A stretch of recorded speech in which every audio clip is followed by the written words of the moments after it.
Hey, welcome back to the channel, my fellow weather junkies. I'm your host, Greg Majeski, your personal weatherman, bringing you the weather without all that social media hype here on your Thursday, October 24th, 2024. Now, before we get going, as we've been doing for the whole month of October, if you haven't made a donation yet to the American Red Cross, please consider it to help the victims from Hurricane Helene and Hurricane Milton. I do appreciate your support in this effort. And so let's go ahead and take a look at what's tracking with our forecast, shall we? As we're looking at some record high temperatures here, a possibility here in the east, a few times here going in, not only for the next couple days, but also again heading into next week, where we're kind of looking at a cooling trend, definitely setting up for a lot of areas of the west, especially in the Intermountain region. And then we're going to talk a little bit about a potential Halloween surprise in the tropics. And we got some disparities here in the models here. I'll explain what we can look at as we're going into that first week in November. Now, first, if you're new to the channel, I want to say thank you for subscribing. And if you haven't yet subscribed yet, what you waiting for? Go ahead and hit that subscribe button, hit that notification bell so you learn on future content. And if you like what you see, help us with the YouTube algorithm, please give it a thumbs up and leave me a comment down below. I do appreciate your support in our channel. All right, let's go ahead and take a look here at our satellite imagery here for this morning. We got some rains here progressing across the upper plains, but the East Coast looking pretty quiet. Big storm system off the eastern seaboard. That's kind of some of the remnants of what was Oscar wrapped in with low pressure there, but that should stay off the East Coast there. And we got another big storm system out here on the West Coast that's coming in, but the southern tier still looking very quiet from coast to coast. Let's look at our surface map. We do have a frontal boundary coming here to the south. Don't think it's going to make too big of a charge, though. It's going to cool the temperatures here across the northeast and setting up here across the mid-Atlantic area. Many areas here in the deep south are going to stay on the warm side, especially across Alabama and stretching back over toward Texas. Heck, you may even get a few 90s in here for today with some records set there. It's look much cooler here in the Intermountain region. Look at all these 30s out here, even a few 20s out here for lows this morning. And some of these rains, even some mountain snows across Wyoming here for this morning. We'll take a look at that radar here there in Wyoming here in just a second. Looking at your watches and warnings across the country, we got some fog along the Gulf Coast around Texas and Louisiana. Some red flag warnings there, and we got some winter weather advisories out here across the portions of Oregon and coming on down here. I'm sorry, not winter weather. This is freeze warnings. Freeze warnings here across some of that colder temperatures in Oregon and into Northern California, even into Oregon and up to Washington State as well. Some of that colder temperatures kind of filtering there. All right, let's look at Wyoming here. We got a little bit of this rain here. Some higher elevation snows, obviously, near Thermopolis with some rain going through there and down here toward the south near Lander, but really not a whole lot of activity to be tracking here on the local radars, but a little wetty and rainy morning start here across portions of Wyoming to begin your day. Now, our weather city of the day, I was hoping it would show the skyline. It was looking so pretty, but this is San Francisco. I decided to go with a early morning camera out here in San Francisco. But it's going to be a beautiful, beautiful day if you're planning anything out there. Looking at sunny skies, it'll be a delightful day and a high temperature of 71 degrees. See the camera there kind of swing around there as you're looking across the bay there in San Francisco. And if you'd like to go ahead and nominate your city as the weather city of the day, you know of a good webcam, maybe on YouTube or some other source, please post that link down below. We'll go ahead and consider it for a future broadcast. All right, let's go ahead and take a look at what's latest from the Storms Prediction Center. As we're kind of finally getting a look at that skyline there in San Francisco. We'll say goodbye to that. Let's go ahead and take a look at your day one outlook here from the Storms Prediction Center. And with that frontal system moving in there toward the middle of the country, we may get a little bit of activity here for today. Yeah, we actually do have a marginal risk for seeing some severe weather in that area. Not too big an area. We're talking about areas near Kansas City. May get some gusty winds. That's probably going to be the main issue here with that green zone right through there. Just a general thunderstorm threat around that. But again, not overly high, but it's there. Let's go check out your day two. Again, just a general thunderstorm threat that progresses off toward the east. Again, these systems just not been very, very strong, but you see that stretching from Ohio, stretching back toward Arkansas. Just a general thunderstorm threat there as that front pushes off toward the east. And then it really kind of loses its punch as we look at their day three outlook. Again, nothing there to be too concerned about. So again, just some gusty winds will be the main threat there across that marginal zone here for today. Now, as far as the climate outlook here, looking at the hazards from 3 to 7 days outlook, got a couple areas we're going to be watching here, mostly dealing with some of the, obviously, the cold weather threat that's going to be there, some colder temperatures, especially going into this weekend. We're going to have a little bit of a cooler wedge kind of coming in along the East Coast. Get my mouth to work here for you this morning. As we're seeing that purple there, that's what we're seeing there. there. And then some windy conditions out here in the west. That's what those little brown pockets are out there. Again, we got a very progressive pattern out in the west and some energy that's going to be kind of coming in out there. That's what's going to set up the potential for severe weather next week. It's still tracking that, but it doesn't look quite as robust. We'll show you that in the model data here in just a second on that. Now, as far as, again, that severe weather for the threat for today, recapping this one last time, we're talking Kansas City, we're talking Omaha, Des Moines, Overland Park, and Kansas City, that whole area in the green there. The big threat will be some strong gusty winds. That's going to be what you need to be worried about here for today. Now, for the second day in a row, the tropical outlook is showing quiet for the next 7 days. But I do want to get ahead of this a little bit because I know social media is going to go hype crazy on what the American GFS model is doing compared to other models. And we're going to show you that in a second. The next 7 days looks quiet, but it does look like as we go into the first week in November, we're going to be seeing that chance of seeing patty forming out there. It's just a question of exactly when and, of course, how strong it's going to be, because I can tell you the American GFS model, which I always usually call the bomb model, is going a little bit nuts with that. This is the area of concern that we're talking about. You see that pocket. This was the global tropics hazard outlook, came out a couple days ago, but still, highlighting this area right in there. That's the area of concern that we'll be watching as we go toward Halloween. That's why I was calling it the Halloween surprise. The water temperatures out there are definitely very much on the warm side. You can see that out there showing up very nicely with these water temperatures still running 85 to 87 degrees. So very, very warm indeed. The Gulf of Mexico is starting to cool down, especially right along the coastline. You see all that green there. But even the middle of the Gulf is still holding temperatures in the low to mid 80s. So still kind of warm out there for the Gulf as well. Hasn't totally cooled off just yet. So here's what the Ensigns ensemble model showing. It's still showing it pretty quiet, but again, we're watching that area in the areas down here in the Caribbean. It's down in this zone that we'll be watching for the potential development. It's a question of how robust is this thing going to go, and how quickly is it going to take for it to get spun up. That's going to be the big question here, as we've got a big difference here in the models indicating we got some differences of opinion here. So let's talk about that. Again, we're going to look at the European. I do favor the European, and I want to tell you when you folks need to get really concerned. But for right now, I am favoring the European model on this. Is it stays quiet here right up through Halloween. This is going to take it right up to about the 31st. And you notice these pressure falls starting to happen around here out in the Caribbean. It starts to come down here a little bit. And as we go all the way out here on the model, again, you're going to see something trying to develop here in the Caribbean. So something's starting in this general network area, as we showed there on the global threat there, showing pressures falling and something trying to develop. It's the GFS model that's going to get a lot of play in social media land. You're going to probably see a lot of postings on this. I'm only showing this just so you be aware of it, okay?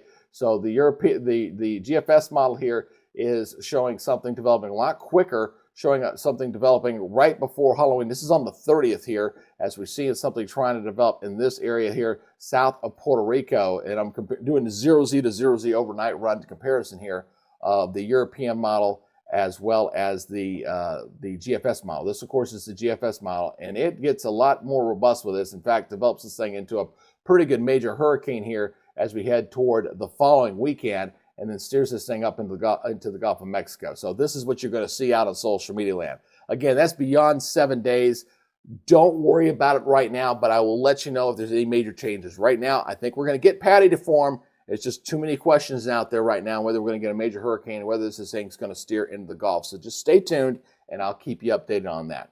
All right, let's go ahead and take a look at the European, again, looking at the jet stream. That's that river veil well up in the atmosphere that drives the weather conditions here across the continental United States. So as we go forward here, we do have a little bit of that cooler shot here coming down here across the eastern third of the United States. Just a little bit of a cool shot there. What I'm going to be watching is this piece of energy out here off the west coast. It's going to be sliding in as we go into this upcoming weekend. Now, that's what's going to be going into next weekend, that we're going to be the following week, I should say, where we're going to be seeing that potential for severe weather. So as the energy kind of rotates in, here comes that big dip in the jet stream. It rolls in and it really deepens. Look how far south that jet stream gets here as we go toward Monday night into Tuesday. It's got the big dip in the jet stream right in there. And that energy is going to rotate in the plains. And the plains are going to be very warm out ahead of this. So you get the clash of the air masses of the warm air and the cold air. And you know you're going to get some thunderstorms, okay? Now, this jet stream pattern is what we call It's not a negative tilt. When it's in a negative position, bending back that way, and I'll show. And basically, if it's bending this way, you really get some big storms. When it's bending back the other way, it's a positive tilt. You can still get some storms, but it's not as robust. It really helps the spin in the atmosphere when it's tilted the other direction. So we're not seeing that. But this is going to pivot around into kind of a neutral phase. It kind of pulls on out, and you get some energy coming in here. So I'm still going to be watching the plains going into Tuesday, Wednesday, and Thursday for some thunderstorms there. With the potential for some severe weather there. And then another little piece of energy there. Boom, that goes into Saturday. So we've got a couple of areas here. This will be up around the Great Lakes, again, going into that Saturday. So middle of the week, going into the following weekend, a couple of chances for some severe weather, only because of just how warm it's going to be out ahead of the system and these little cold shots banging into that cold air. We're going to get some thunderstorms. Just a question of how robust those thunderstorms are going to be. But I think we're going to see some possibilities of that. Two opportunities, again, looking at through Tuesday and Wednesday as this first piece of energy comes out there, and then the next one comes in here. Now, you folks here in the southeast, unfortunately, it looks like this ridging is going to take place down here in the southeast and still keep you precipitation free. It looks like cities like Atlanta and Birmingham may finish the month of October with 0 rain in the rain bucket. Unfortunately, it looks like that's probably going to come to fruition here as we wrap up the month of October. Let's take a look. Talking about precipitation, let's go ahead and take a look. Let's go ahead and track this here again as we're going to see. It's a little quick-moving system that's going to be bringing in some rain here across the areas of the Great Lakes, stretching back into Missouri. Not a big deal here as we go toward Friday with that little weak disturbance riding that way. And as we go forward here, as we looking pretty quiet here, it looks like some nice cool air here across areas of New England. When you see those blue lines, that's some cold air. That's your 540 line. That's your freezing line. Pretty nippy there across portions of New England with a little bit of a East Coast wedge going to set up there a little bit, slightly cooler there across the Northeast as a result of that little cool shot there. Then as we go into next week, here comes our next storm system coming in here on the West Coast. We'll be watching this heading into Sunday. This is the one that we're going to watch as it kind of dips down and ejects out here into the plains as we go into next week. So as we go forward here, again, watch that timestamp upper right-hand corner. We'll see that energy pull on out, and we start getting some snows and some we'll be watching the activity kind of forming in this neck of the woods, stretching from the high plains back into the Intermountain region. And as that thing pulls on out, that's when we'll be looking for that first thunderstorms threat to be coming up into areas of the Great Lakes, stretching back into Nebraska. Now, it's not nearly as robust as what it was showing yesterday, but again, we'll get a little bit closer. We'll see how this refines. It'll update a little bit here. It might change a little bit from day to day. But the thunderstorms there continuing into the 31st, going to the overnight hours of the 30th into the 31st. You've seen the thunderstorm showing up there from Wisconsin, stretching back into Oklahoma as we got that cold air coming in behind it. You got the warm air out ahead of it. Definitely going to be a big clash of the air masses there. And I'll show you the temperature profile in a second as this pushes off toward the east. Again, not getting this ridging of high pressure here across the southeast. What that means is it's going to stay precipitation free out here. I know it's a lousy looking high, but you get the gist. That high is going to keep the southeast pretty much on the dry side here. And then we'll see this next piece of energy coming on out, and boom, here's some more thunderstorms that we'll have to watch going into the second into the third. So we'll watch this area again. Again, you got the cold air kind of pulling down into that warm, robust air, and we'll see some thunderstorms probably going into that Saturday as well, and that'll push off toward the east. But we just can't seem to beat back this ridge. It's still showing a residual ridging here across the southeast, and that's cold front not able to kind of push through there. Now, the wild card in all this is going to be if we do get the GFS model bring something tropical up into the Gulf of Mexico. That obviously would greatly change this forecast going into the following weekend, so stay tuned for changes there. Let's look at that temperature profile. Again, we're going to be dealing with some pretty decent clashes of air masses. You got the little cold pocket here we got some cool air here that's going to move into New England as well. But most of the country seeing a lot of red. That means temperatures running above normal, and that's going to continue to be the trend here over the next 7 to 10 days. But there's our initial cool shot there going into Friday. You see the cooler temperatures here across the northeast and New England. We got some cooler air out here in the west as well.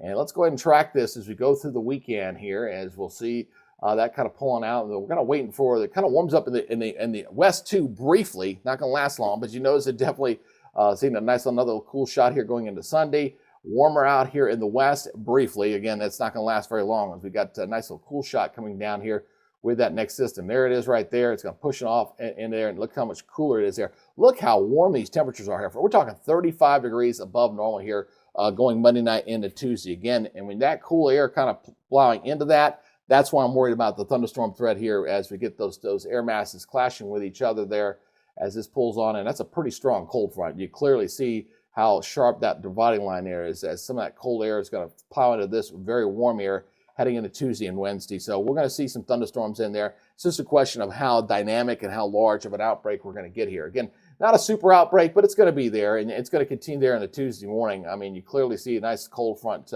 moving up through here as you got a low in here, and this cold air coming in and plowing into that very, very warm here into Wednesday. And then it'll push off toward the east. It'll weaken as it does so. So again, it'll do so. Then we got another round of severe weather as we get another cold front coming on through here. You see that very, very well. What's interesting is that the temperatures cooling off behind it are getting more seasonal. Still got a pocket of some cool air across the Intermountain region from Wyoming, Colorado, and Utah. But we're not getting any real big cold outbreaks coming out of Canada just yet. These are kind of more of a Pacific cold air mass, not really a true Arctic air mass at this point. But there you look as we're looking into the following weekend, going out 10 days there as we got a cold front that's going to be moving here across the south. But again, with that ridge in place down here, I don't know if it's going to really change much as far as the temperature profile for the southeast, unfortunately. It looks like it's going to be a warm Halloween for a lot of places this Halloween. And looks like that trend will continue into the month of November. In fact, let's go ahead and look at the latest from the Climate Prediction Center here, going out here from the 6 to 10 day outlook. This is going to take us October 29th through November 2nd. You see how warm it is here in the east, below normal temperatures out here in the west as we're going 6 to 10 days. And as we go 8 to 14, doesn't change much. Still looking cooler temperatures out in the west. Very, very warm conditions out here in the east. So not getting any real break here as we go into November 6th. Of course, we'll be watching closely what happens out here in the tropics one last time. At least with the pattern getting a little more progressive, as we've been mentioning here in the previous days, we're going to finally get some precipitation in here. The whole month of October for a big chunk of the country was very dry with below normal precipitation. We'll still be holding on to that here across areas of the northeast down toward the mid-Atlantic as we head toward November 2nd. And then as we head toward November 6th, we start bringing it back. It looks like the dry conditions are finally getting beat back. Still a little dry out here on the west coast. A little bit of sliver there on the east coast, but generally seeing the trend here as we'll see greater precipitation chances. And I know we've been seeing the drought conditions, which will be updated later today, and I'll have that for you guys tomorrow. We'll see how the drought conditions are increasing across a big chunk of the country. All right, so that is your update here for now. Again, just going to throw that warning out there once again. Just beware social media on what's likely to be Patty. We're not through the hurricane season just yet. We got another 5 weeks left, so we'll see what happens. Right now, again, I do favor the European when it comes to tropical systems and stuff. So for right now, the next 7 days, don't worry about it. But as we go into the first week of November, we could potentially see Patty forming, and we'll see if the GFS is once again going a little crazy, which it typically does, and if the European is a little more surreal on what we're going to get developed. We'll see what happens. All right, and I'll keep you updated. Look for my tropical shorts. That's a good thing to keep an eye on as well. So, hey, if you haven't yet subscribed to the channel, go ahead and please do so. Hit that subscribe button, hit that notification bell so you're alerted on future content. And if you like what you see with this broadcast, please leave a comment down below. Give me a thumbs up. I do appreciate y'all's help as we continue to slowly but surely grow this channel. All right, that's it for now. You guys take it easy. Be good, stay safe, and we'll see you next time. Bye, guys.